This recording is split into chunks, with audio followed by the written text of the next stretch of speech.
السلام عليكم ورحمة الله تعالى وبركاته. كي راكم خواتاتي مشتركاتي الغاليات؟ نتمنى ان شاء الله كامل تكونوا بخير وعلى خير وانتم تشوفوا في هذا الفيديو تاع نهار اليوم. مرحبا بكم في فيديو جديد.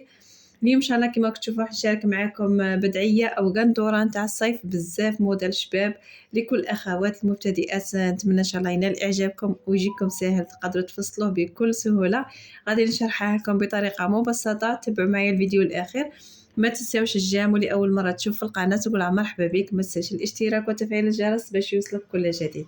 نبداو بسم الله على بركه الله. كما راكم تشوفوا هنايا الموديل تاعنا اليوم غادي نزينه بقالو نتاع الفوله.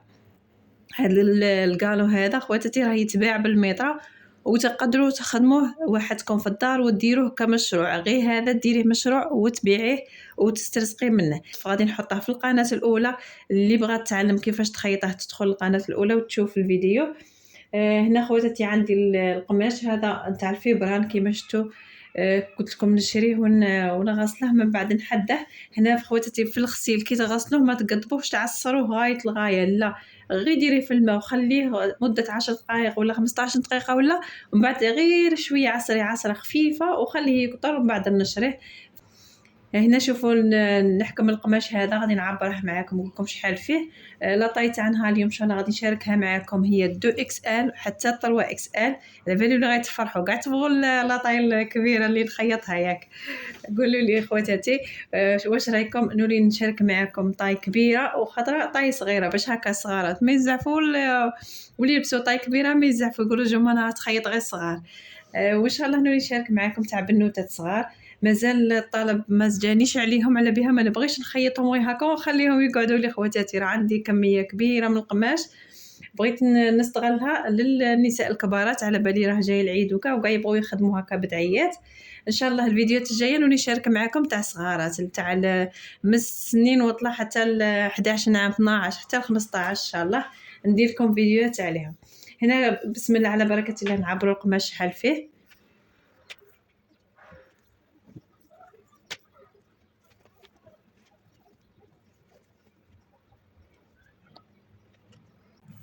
هنا القماش كما راكم تشوفوا عندي فيه 2 مترات و11 سنتيمتر. هيا 2 مترات و11 سنتيم. هنا القياس هذا غادي ندي له انايا متر و80 سنتيم باش نخدموا هذه القندوره ولا هذه البدايه نتاع نهار اليوم. من هذا القماش اللي راه عندي غادي نقص منه نخلي فيها متر و80 خواتاتي. صاي هيا غادي نحسب هنا متر و80 نقص القياس هذا الزياده هذه نقلعها. هنا غادي من هاد 2 مترات و10 سنتيم غادي نقلع منها 30 سنتيمات. هيا نجي نعبر 30 سنتيم هكا بهذا الشكل ونقص هاد القطعه.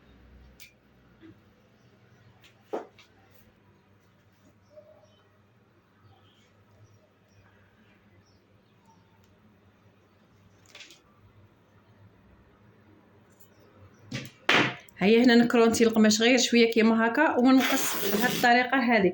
تبغي هنا تطوي القماش على 4 وتقصيها، ما تقصليش بهذه الطريقه.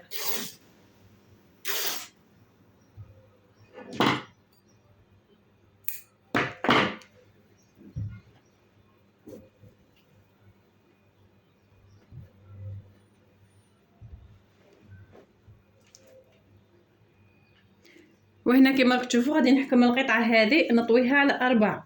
هذيك متر و80 سنتيم هي اللي غادي نطويها على 4. عرض القماش هنايا راه فيه متر ونص.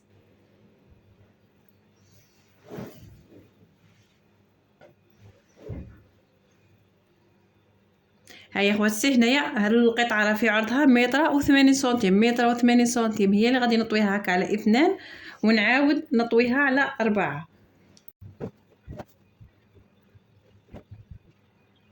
هنا كما كتشوفوا بعد ما طويت القماش على 4 شوفوا الجهه المغلوقه ها هي والجهه المفتوحه ها هي.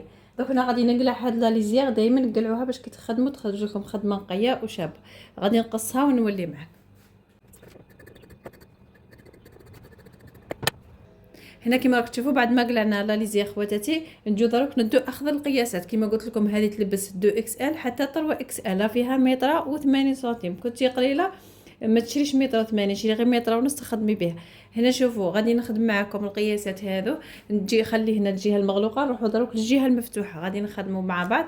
شوفوا هنا الجهه المفتوحه هي الاولى اللي غادي نخدموها باش نديروا حردة الابط. هنا حردة الابط انا عندي في هاد لاطاي غادي نهود ب 24 التركيز، غادي نهود ب 24 باش ديروا حسابكم شحال هوت.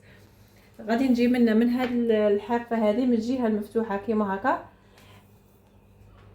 ونهودو هنايا قيمه 13 سنتيمتر.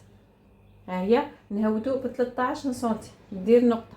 خواتاتي سمحوا لي والله العظيم لا كنت شوفوا من جيت ندير المونتاج ما كذبش عليكم بغيت نبكي. تعرف بغيت نبكي على خاطر تعبت تعب كبير وشرحته كامل. كي جيت ندير المونتاج القصه تاع الجهه العلويه ما لقيتهاش، درت الكاميرا حبس الفيديو ما وليتش نصور لكم وانا حاسبه روحي راني نصور وقعدت غير نقص.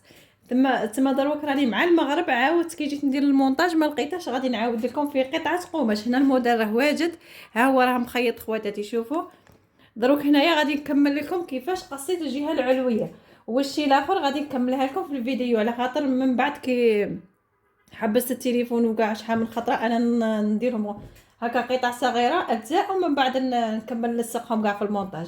ما لقيتش هذا الفيديو غادي كما قلت لكم غادي نشرح لكم على القماش هذا. شوفوا غادي نحكم القطعه هذه. هنايا القماش راني طاويتها على 4 كيما شفتوا، طويت هذيك 1.80 هي اللي طويتها على 2 عاود طويتها على 4. منا غتلقاو الجهه مفتوحه ومنا غتلقاو الجهه مغلوقه كيما هكا بهذا الشكل. هنا شوفوا خواتاتي جيت منا في الجهه المفتوحه كيما هكا هوت قيمه 13 سنتيم وعينت نقطه. هي درت هكا نقطه، وهنايا دخلت من هذه الجهه المفتوحه في الجهه العلويه هكا دخلت ب9 سنتيمات بهذا الشكل هذا وعينت نقطه. شوف دخلت ب9 سنتيم ودرت نقطه ومنها هوت ب13، من لهنايا هوت ب13 ومن بعد رسمت عينت كيما هكا حردة الابط تاعنا. شوفوا هيا بعد ما عينت حردة الابط جيت منا في هذه الجهه المغلوقه خواتاتي وحسبت قيمه 30 سنتيم. درت بهذا الشكل هذا قيمه 30 سنتيمتر. هيا بعد ما عينت 30 سنتيم هذه ربطت النقطه تاع 30 سنتيم مع النقطه هذه تاع 9 سنتيمتر. شوفوا بهذا الشكل هذا درت خط مائل كيما هكا. شوف خواتاتي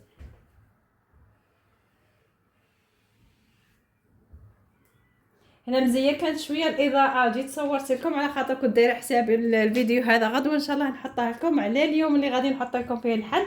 هيا عاودت لكم كل شيء خواتاتي غير سمحوا لي والفيديو جا طويل بزاف والله لا غالب. هنا شوفوا فتحه الرقبه درت فيها 9 سنتيم. عرض الكتف غادي ندير فيه 21 سنتيمتر.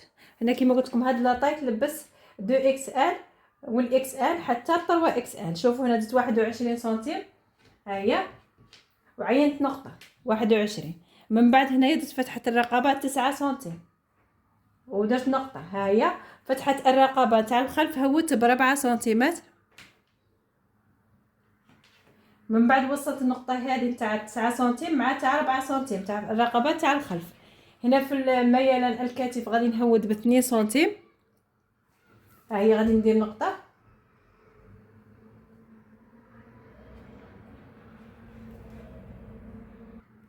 من بعد نرسم ميلان الكتف مع النقطه هذه تاع 9 سنتيم. ها هي نرسموها هكا بهذا الشكل.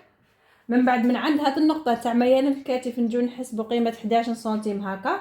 ما تطلعيش الميطره تاعك هكا وتحسبي 11 سنتيم، لا عند النقطه اللي هوتي بها تاع 2 سنتيمات وتجي تحسبي 11 سنتيم. ها هي ونديروا النقطه.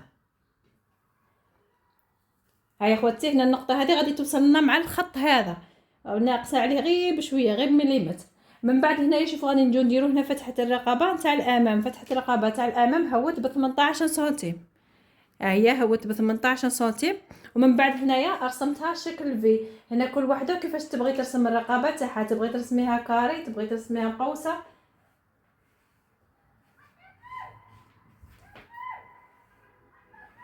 هيا درتها بهذا الشكل هذا. من بعد وصلت النقطه هذه مع هذا تاع الكتف هنايا. هيا ودروك نقصوا القطعه تاعنا. نجي غادي نقصها كيما هكا بهذا الشكل هذا حتى النقطه هنايا ونزيدوا حردة الابط. من بعد غادي نقص هنايا الخلف وحده حتى كي نقصوا الخلف نقلعوا الامام على الخلف ونجيو نفصلوا الرقبه تاع الامام وحدها باش ما تغلطوش.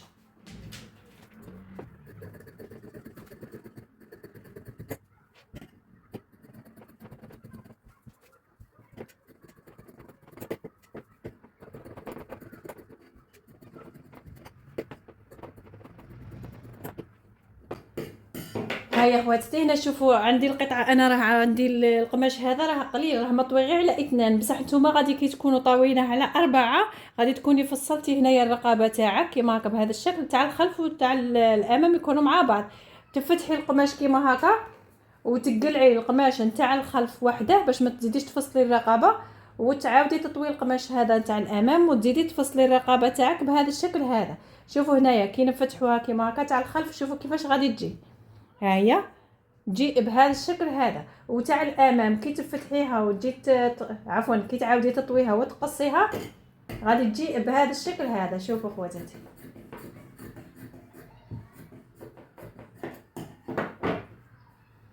ها هي، شوفوا هنا كيفاش غادي تحصلوا على الرقبه تاعكم شكل في.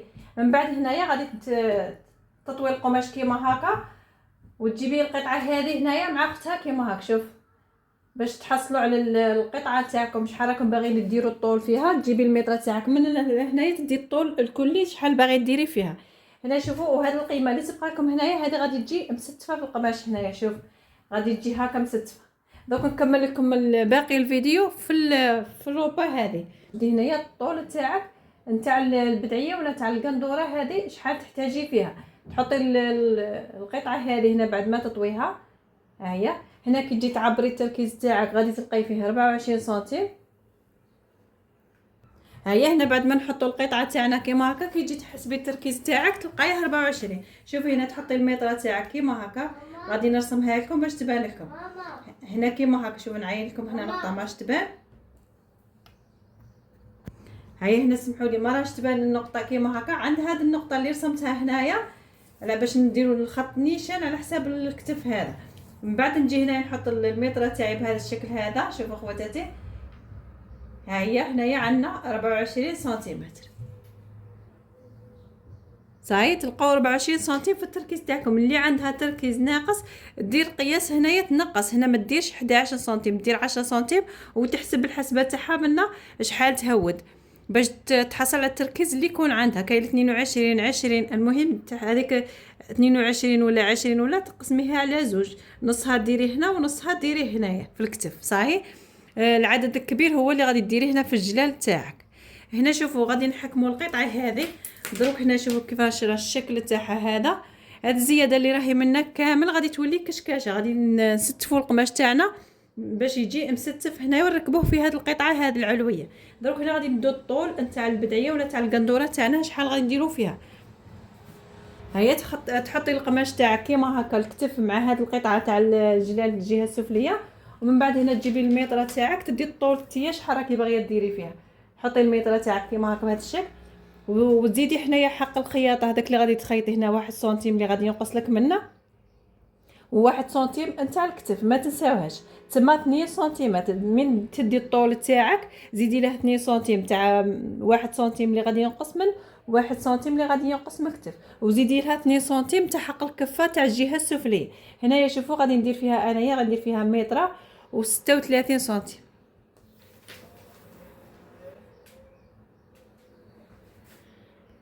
هو هنا القماش كما كتشوفوا راه فيه متر ونص. دروك الطول تاعه كامل راه فيه متر ونص. غادي نحسب هنايا متر و36 سنتيم وندير نقطه، وهذا الزايد كامل غادي نقصه نقلعه. تبقى لكم هذه القطعه منه. هنا كل وحده تعبر الطول تاعها. صاي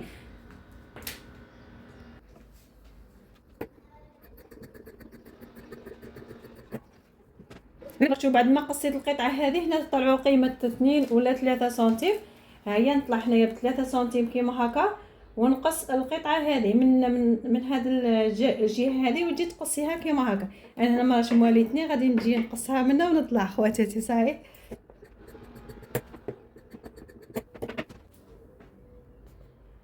هيا هنا هكا نكونوا فصلنا البدعيه ولا القندوره تاعنا بهذا الشكل.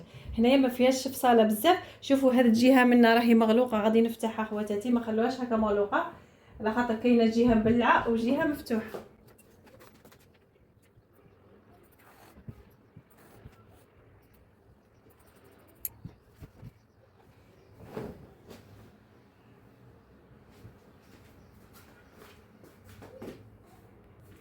هنا هذا هو الشكل اللي غادي نتحصلوا عليه بعد ما نكملوا الفصاله تاعنا. شوفوا شحال تجي عريضه تجي فضفاضه خواتاتي تجي بزاف شابه.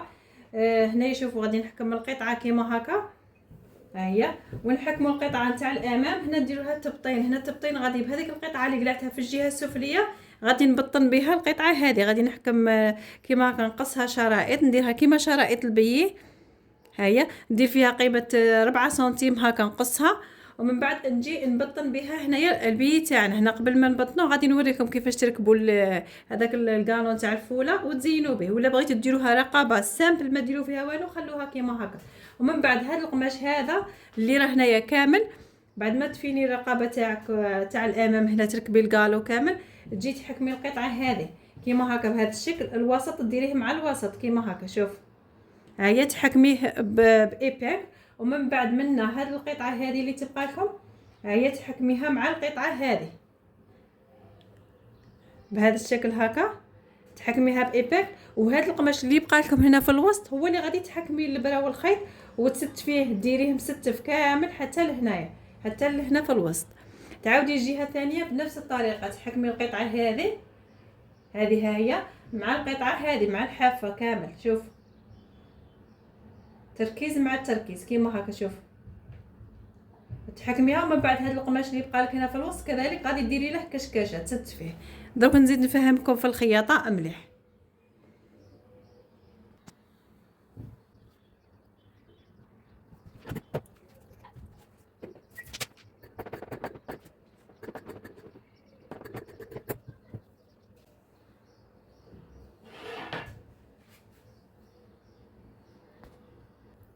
هيا هنا كما راكم تشوفوا، بعد ما قصيت الشريط هذا نجيبوا هذه الفوله هذه ونحكموا هنايا الرقبه نتاع الامام، غير في تاع الامام اللي غادي نزينها، تاع الخلف ما غاديش ندير لها التزيين. تبغي تزينيها زينيها، هنا ما غاديش ندير لها الكالو تاع الفوله باش ما تجيش بزاف شارجي. غادي نحكم غير الرقبه تاع الامام كيما هكا بهذا الشكل. هيا خواتاتي، ونحكموا الفوله تاعنا هنا، هذا الكالو هذا. هيا غادي نحكموا الكالو تاع الفوله تاعنا كيفاش غادي نركبوه باش ما تركبوهش بطريقه خاطئه.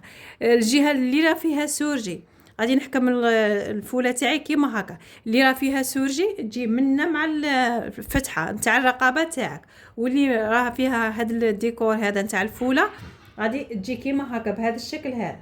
نحطوه هنايا قيمه القماش هذا، نخلو قيمه نص 1 سنتيم لداخل. شوفوا هنايا كي تقلبي كيما هكا تلقي هنايا نص 1 سنتيم، ها هي نص 1 سنتيم منه. من بعد غادي نجي هنايا نحط فوقها ديريكت هذاك البي اللي كنت قصيته، هنا ثبتيها مليح بالايبانغ. ومن بعد تروحي تخيطيها باش عاد تجي تركبي نتيا البي تاعك باش ما تغبنكش. هيا تكملي كامل كيما هكا، ثبتي كامل الفوله تاعك وروحي خيطيها، تجي خيطيها وين ما رانا مخيطين. هذه شوفوا وين ما راني مخيطه الفوله تاعي، شوف هنايا نفوت فوق هذا الخياطه نتبعها كيما هكا، نخيطها ونقص هذه القطعه من هذا الجانب. بعد ما نخيطها غادي نجي نركب البي تاعنا، على خاطر غادي كون تروحي تركبيها وتركبي البي، على بالي بلي نتوما خواتاتي المبتدئات غادي تغبنكم شويه الخدمه، حتى كي تفيني الخدمه تاعك تركبي الفوله هي الاولى. نعاود نولي معاكم نوري لكم كيفاش غادي نركب البي. هيا هنا كما كتشوفوا بعد ما خيطت الفوله هذه ركبتها في القماش، شوفوا هنا خيطتها لكم هكا بالاصفر باش تبان لكم. شوفوا الخط هذاك اللي خيطته وين ما كنت مخيطه الخط الاول نتاع الفوله تاعنا، خيطتها فوقه ديريكت. وهنا شوفوا كما قلت لكم دخلت غير بنص 1 سنتيم هكا، شوفوا مشي بزاف. وركبت القطعه هذه باش ما ناكلوش بزاف من الصدر تاعنا، ما نفتحوهش بزاف. من بعد شوفوا هنايا راني دخلت غير بنص 1 سنتيم هكا وخيط. هنا كما كتشوفوا بعد ما خيطتها دوك نحكم القطعه هذه ونقصها، الزايد هذا نقصه.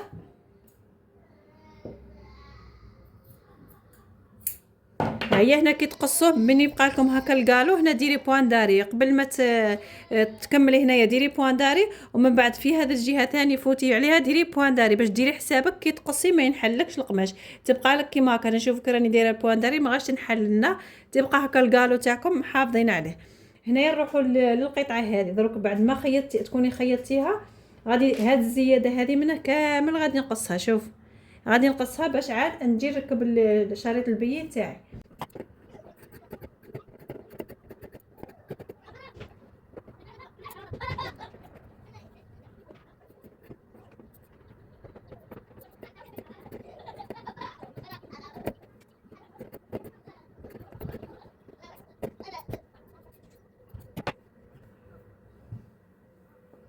هنا شوفوا بعد ما قصيت القطعه هذه، هنايا كي تكونوا تقصوا قالبين القماش كيما هكا، عينكم ميزانكم، حرزوا هاد الفوله هذه تعاود تولي لكم كيما هاك وتقصوها مع القماش. هنايا دائما تكوني منتبهه، تكوني حاطتها كيما هكا وراكي مركزه باللي راها تحت القماش، ولا حطي القطعه تاعك كيما هكا بهذا الشكل وروحي منا وقصيها على الوجه تاعها باش تبان لك هاد الفوله ما تقصيهاش. صاي دروك هنا غادي نحكم الوجه تاع القماش كيما هكا ونجيبو هذا شريط البي. هنا تبغي تحكمي البي ديري بالقماش هذا ولا تشري بي عادي وتخدمي به. هنا الا خدمتي بهذا شوفوا غادي تحكمي كيما هكا غير باش نوريها لكم، ومن بعد تجي هنا عند راني دايرتها شكل في كيما هكا بهذا الشكل. شوفوا من نوصلوا هنا في الوسط عند الشكل هذا المثلث هذا تحكمي القماش كيما هكا. شوفوا ها تحكمي هنا في الوسط وتدوري القطعه نتاعك هذه بهذا الشكل كيما هكا. هنا راكي حاكمتها في الوسط، جيتي ديري كيما هكا. شوفوا تخلي القماش الزايد هذا هكا توصلي حتى تشكلي هذا المثلث هذا، والمثلث هذا يكون على حساب هذاك الفتحه تاع الرقبه الاماميه اللي هنا في الوسط، هذاك المثلث اللي في الوسط. شوفوا هنا راه عندي الزياده كيما هكا، هاد الزياده هذه هنا بصح تنتبهي للرقبه تاعك منا باللي يكون القماش زايد. وهنا تجيبوا ايبانغل كيما هكا بهذا الشكل. شوفوا من بعد ما تحكمي المثلث تاعك تشوفي من الرقبه صايره كاين القماش زياده كيما هكا، ما تخليش يهود وتجي تحكمي هنايا باش تقدي تفيني الرقبه تاعك، تخلي هنا القماش زايد كيما هكا وهنايا تحكمي تكلي المثلث كيما هكا. شوف غادي نحكمها لكم بايبانغل.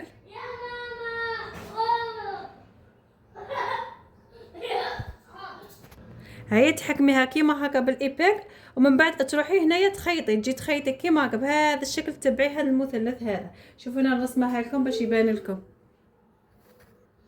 هيا غادي نرسم لكم هذه القطعه هذه اللي راها كالمثلث. شوف ترسميها كيما هكا ولا ديري غير ايبانغل عينك ميزانك وتخيطيها. دروك هنايا غادي نروح نخيط كيما هكا بهذا الشكل، نتبع هذا الخط اللي درته نخيطه، ومن بعد هنايا كي نخيطه نشوفوا نجي نقص الرقبه تاعي منها. شوفوا القطعه هذه غادي نقصها، هاي امامكم غادي نقصها.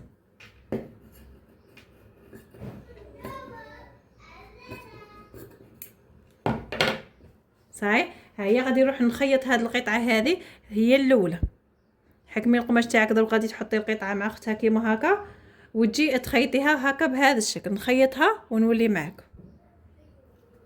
هيا هنا كما مكتوب بعد ما خيطت القطعه هذه، شوفوا راني خيطتها، تبعت الخياطه هذيك وخيط هنا درت بوان داري. دروك هنا غادي نحكم المثلث هذا غادي نقصها كيما هكا بهذا الشكل. هيا هنا راني قصيته. دروك كي تفتحي القطعه تاعك كيما هكا شوفي كيفاش غادي تحصلي عليها، تحصلي على هذا الرقبه هذه. هاي شوفوا كيفاش تجي خدمه فينيا وتجي نقيه، وهذه غادي تساعدكم بزاف في الخدمه كيما هكا. انا مبغيتش نسرعكم فيديو خواتاتي، سمحوا لي الا جاكم طويل باش تفهموني اكثر. وهنا شوفوا بعد ما حطيت القطعه هذه نديروا كيما هكا الوجه تاعها مع الوجه نتاع القماش هذا. تجي هنايا تحكمي. شوفوا هنا هذه الخياطه هذه، الخياطه اللي خيطناها غادي نحكموها مع الوسط نتاع هذه القطعه هذه. شوف ديريها كيما هكا بهذا الشكل وحكميها بايبانغل هنايا باش عاد تروحي تخيطي. على خاطر كنت تخيطيها ديريكت غادي تجي منها وتخيطي ما تخرجلكش النيشان. هنا دائما هذه تكون هكا في الوسط، ومن بعد تحكمي القماش كيما هكا. شوفوا تحطيه مع الحافه وغادي كي نخيطوا الخياطه هذه ما غاديش تقعد تبان، نخيطوا فوقها. صاي نتبعوا عليها الخياطه ونخيطوا. هنا تحكميها كامل هكا بلي زيبانغل وتروحي تخيطيه. هاي طريقه بزاف سهله خواتاتي. هنا شرحت لكم مليح في الطاوله باش ما يطولش عليكم الفيديو، وغادي نروح نخيطها ونولي معاكم نزيد نوريكم كيفاش غادي نفيني الخدمه تاعي. هاي بهذا الشكل تحكميها كامل تيا بلي زيبانغل، ومن بعد تروحي تخيطيها، تجي منها تخيطي هكا وتعاودي تخيطي هكا. وهنا كما راكم تشوفوا بعد ما خيطت القطعه هذه شوفوا ها هي بهذا الشكل هذا. شوفوا كي خيطتها فوق الخياطه الاولى اللي خيطنا فوقها هاد الفوله هذه. شوف ما راهش تبان كامل الخياطه لبرا. دروك هنا غادي نحكم القماش كيما هكا. شوفوا كيفاش غادي ندير هاد التبطين، غادي نخليه هكا على جهه ونجي للوجه نتاع القماش تاعنا هذا تاع البدعيه. نحكموا هاد القطعه هذه اللي راه مخيطه فيها القالو وفيها التبطين، نحكمها كيما هكا بهذا الشكل. شوف ندير كيما هكا وغادي نفوت عليها بالخياطه قيمه 2 ملم هكا حتى 3 ملم، نجي خيطها كيما هكا. والتبطين تاعنا ها هو منا، شوف التبطين تاعكم خرجوه كيما هكا بهذا الشكل. هنايا في الوسط غادي كذلك تحكمي كيما هكا، تكرونتي هنا قبل، شوفوا نكرونتيها باش كي تقلبي تجيك خدمه نقيه. هنا بصح كي تكرونتي ما توصليش حتى الخياطه، ما تقصيش الخياطه تاعك، هيا كرونتي غير شويه كيما هكا. هيا ما تفتحيش هذيك الخياطه اللي تكوني مخيطتها هنايا، صاي. من بعد هنايا غادي نفوت عليها كامل كيما هكا بالخياطه. شوفوا هنا كيفاش غادي تسرح عنا، تكون شويه مكمشه. كي تفتحي هذيك تكرونتي تسقط. من بعد غادي تفوتي عليها كيما هكا، شوف تخيطي منها هكا، وراكي تخيطي هنا، راكي تخيطي منها في الجهه العلويه، بصح هنايا راكي مرقده هاد الخياطه تخيطي عليها، هذه ما غاديش تبقى كيما هكا واقفه، صاي. غادي تخيطي عليها. نخيطها ونعاود نزيد نفهمكم كيفاش تكملوا التبطين تاع الرقبه. هاي هنا شوفوا بعد ما خيط القطعه هذه، شوفوا كيفاش خيط هنا قيمه 2 ملم هكا. شوفوا فوت عليها كامل بالخياطه، بصح كي خيط هذا التبطين هذا اللي من داخل رقدته مع الخياطه، شوف بهذا الشكل هذا. شوفوا كيفاش خيطت عليه، ما خليتهش ما بعدتهش وخيطت منه، لا خيطت عليه كيما هكا. دروك هنايا شوفوا نحكموا القطعه تاعنا بعد ما خيطناها كامل هكا، وخياطه تكون كاع نيشان، ما تكونش جهه عريضه وجهه ضيقه، تكون كامل على خط مستقيم. شوف صحيح. دروك هنا نقلبوا القطعه تاعنا بهذا الشكل هذا. دروك نروحوا لهذا التبطين اللي راه باقي لنا، دروك ندخلوه للداخل كيما هكا. تجي منا تحكمي القطعه هذه تطويها قيمه 1 سنتيم كيما هكا، وتفوتي عليها بالخياطه. هنا تحكمي كامل بليزيبيغل كيما هكا. كي توصلي هنا عند هذا المثلث ثاني تدخلي هكا قيمه 1 سنتيم هكا للداخل، ومن بعد تزيدي تفيني الرقبه تاعك منا بهذا الشكل هذا. شوف هنا كي تطويها تحصلي عليها كيما هكا في الامام، تحكميها كامل بليزيبيغل وتخيطيها. هذيك الطريقه اللي درتها الاولى نتاع الخياطه هذه، ثاني تقديت بلا ما ديري هذيك الاولى اللي درتها انايا كيما وريتها لكم، تخليها كيما راهي هكا.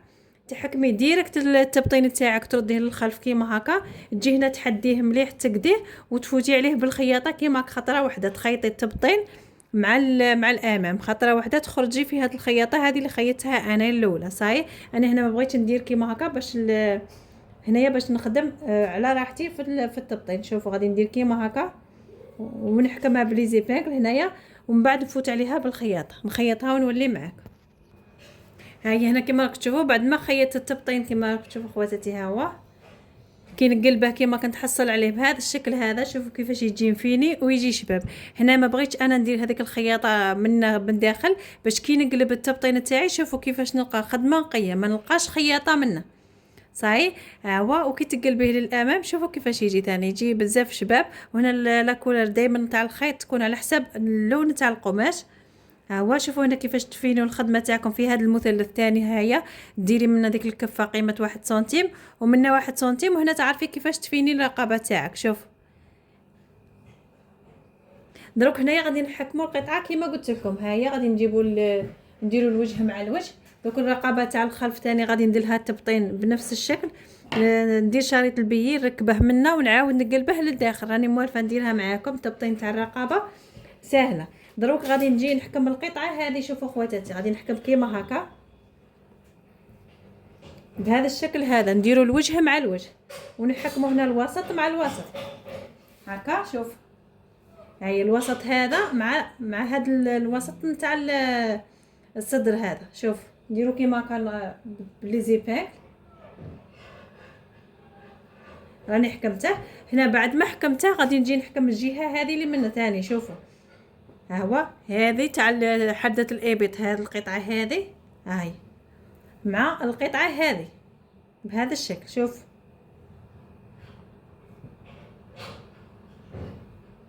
ومن بعد هذا القماش اللي بقى لي هنا في الوسط هنايا غادي نحكم الابره والخيط وغادي ندير كشكشه كيما هكا، ولا ديري لي بلي. صحيح. هنايا غادي ندير كشكشه انايا نخيطها، ومن بعد غادي نجي منها ثاني كيف غادي نحكم القطعه هذه. شوفوا بهذا الشكل هكا باش ما نخلطكمش وتفهموها اكثر. تحكمي القطعه هذه مع القطعه هذه.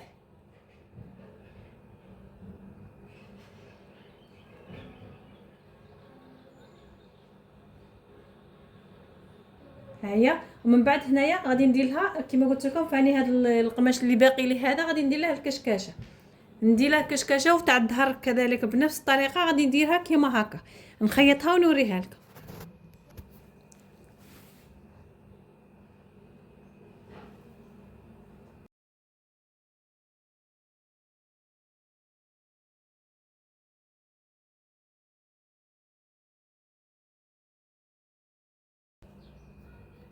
هاهي هنا شوفوا خواتاتي، بعد ما حكمت كامل القطعه هكا درت كشكشه، ومن بعد حكمتها هكا بلي زيبيغ. هنا تحكموها كامل كيف كيف تستفوا هذيك الكشكشه تاعكم كاع على عين واحده، ما ديريش هكا وحده فيها بزاف وحده فيها شويه، باش كي تقلبي القندوره تاعك تجي فيها لا فينيسيون شابه. شوفوا هنا راني ستفت هذه القطعه، هذا الجانب هذا، عاود جيت منه ثاني خيطت بنفس الطريقه بالابره والخيط ودرت كشكاشه كيما هكا. شوفوا ولا لي فرانس، شوف راني خيط عفوا راني حكمتهم كامل بلي زيباك. دروك غادي نروح هنايا منا نجي منا هكا نخيطها كامل، ونجي لهذا الجانب هكا ثاني نخيطها وندير لها سورجي. القطعه تاع الخلف ثاني ندير لها كيف بنفس الطريقه. بعد ما ندير لها التبطين وكامل نحكمها كيما درت لهذه ندير تاع الخلف. ومن بعد هنايا نسورجيها ونجي غادي نحكم الكتف مع الكتف، الكتف تاع البدعيه مع الكتف تاع البدعيه تاع الامام مع الكتف تاع الخلف. ها هي ونخيطهم خواتاتي. ومن بعد هنايا في حردة الابيض هنا غادي نخليها كيما هكا ديكولتي، ما غاديش نديرها لكم. الا كنتو باغيين تفصلوا لها لكم راه عندكم القماش هنايا. شوفوا غادي يكون باقي لكم هذا اللي يكون في الجهه السفليه، تبغي ديريهم كم المروحه كيما هكا، ولا تبغي ديري لهم بالقماش هذا اللي قلعته الاول اللي بغيتي ديري كم كبير شويه يكون مسطور ومغطي. شوفوا راني قلعت هذه القيمه هذه تاع 30 سنتيم، هذيك 30 سنتيم هي اللي ديري بها الاكمام. انا هنا غادي نخليها كيما هكا خواتاتي، ما غاديش ندير لها الاكمام. لهذا كيما قلت لكم غادي نقفل الكتف مع الكتف، ومن بعد نقفل الجوانب مع الجوانب، وندير لها كفه في الجهه السفليه. وهنا شوفوا الرقبه تاع الخلف، شوفوا كيفاش درت لها التبطين خواتاتي. ها هي راني بطنتها بشريط البي كيما وريت لكم باش تجيكم رقبه هكا مفينيه، وكي تحطيها هكا شوفوا ما تجيش مكسله وما تجيش فيها تموجات. راني وريت لكم في فيديو سابق تاع البدعيه هذيك تاع الكبش هذيك، شرحت لكم كيفاش تفينوا الرقبه تاعكم. اللي راهم يتبعوا الفيديو من الاول للاخير يشوفوا كل التفاصيل، واللي راها تفوت الفيديو خواتاتي ما غاديش تفهم هكا طريقه الفصاله والخياطه. شوفوا هنايا راني درتها معاكم قبل هذه. ها هي شوفوا كيفاش تخرج الرقبه تاعكم مسرحه وتجي فينيه وشاب. ها هي درك هنايا غادي نركب لها ديريكت القطعه السفليه منا وندير لها الكشكاشه كيما قلت لكم. ومن بعد نلاقي القطعه مع اختها ونقفلها من الجوانب ونوريها لكم واجد.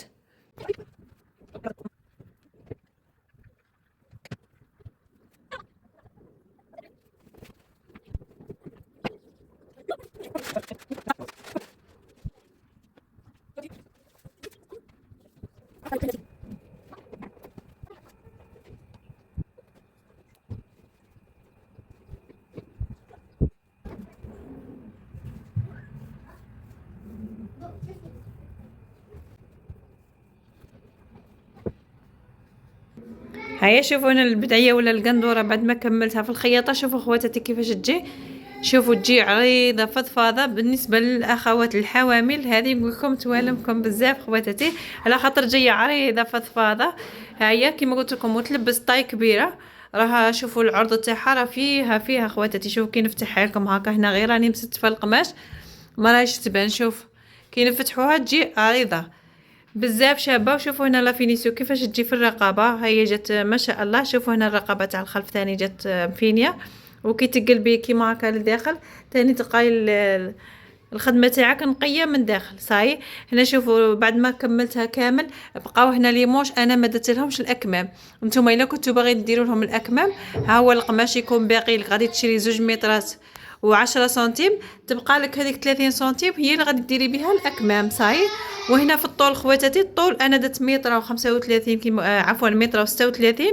نتوما الطول نتوما تحكموا فيه على خاطر غادي كي تلبس تجي قصيره، هذه ما تجيش طويله 135 بالنسبه لوحده تكون طويله صحيح. هنا كل وحده تعبر الطول تاعها وتشوف شحال تزيد فيها باش عاد تقصي هذيك القيمه اللي تكون منها باقيت لك. وهذيك القيمه اللي تبقى لك في الجهه السفليه هي اللي درنا بها التبطين في الرقبه، ودرنا بها التبطين هنا في حردة الابيض. شوفوا راني فينيت الخدمه تاعي هنايا درت لها شريط البي. هاي شوف نتمنى ان شاء الله الفيديو تاع نهار اليوم ينال اعجابكم خواتاتي. هنا باقي لي غير نحددها، نروح نحددها وبصحه مولاتها اللي تلبسها ان شاء الله بالصحه والربح. شوفوا هنا في الخلف كيفاش تجي خواتاتي، هيا في الظهر شوفوا كيفاش تجي بزاف شابه. هاي نتمنى ان شاء الله الفيديو تاع نهار اليوم ينال اعجابكم خواتاتي. ما تنساوش الجام وبارطاج للفيديو. نتمنى ان شاء الله تكونوا كامل فهمتوا طريقه الصاله وطريقه الخياطه. سمحوا لي ما وريتها لكمش في الماشينه كيفاش خيطت على خاطر الفيديو جا طويل بزاف خواتاتي. هيا نقول لكم تهلاو في رواحكم، نتلاقاو في فيديو اخر ان شاء الله. دوك نحط لكم القالو هذا تاع الفوله، دوك نحط الفيديو تاعه في القناه الثانيه اللي ماش مشتركه في القناه الثانيه. نقولها مرحبا بك ومع السلامه.